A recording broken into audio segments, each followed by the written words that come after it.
Bonjour et bienvenue sur Ellie Pâtisserie. On se retrouve aujourd'hui pour tester une recette trouvée sur le site Pinterest.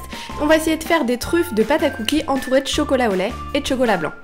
Donc moi je commence à faire ma pâte à cookies totalement normale. Si le lien de la recette vous intéresse, je vous le mettrai en barre d'infos.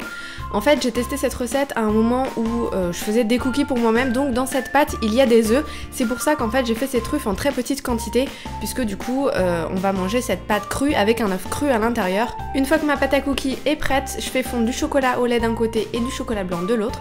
Et après avoir mis mes petites boules de pâte crue un petit peu au congélateur, j'ai dû les laisser 10 minutes pour essayer qu'elles durcissent un peu. Je viens les tremper dans ce chocolat.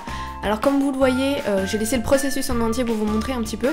C'est pas si simple que ça, le chocolat est pas si lisse et en plus comme j'ai utilisé une cuillère en métal, j'ai eu tendance à casser, à arracher un petit peu de pâte. Donc voilà, c'était pas franchement évident, j'ai dû m'y reprendre à plusieurs fois et le résultat est pas vraiment joli, mais bon.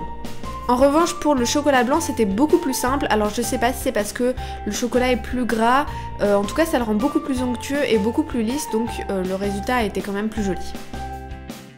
J'ai donc seulement fait une dizaine de truffes, je les ai conservées au réfrigérateur et je les ai mangées dans la journée.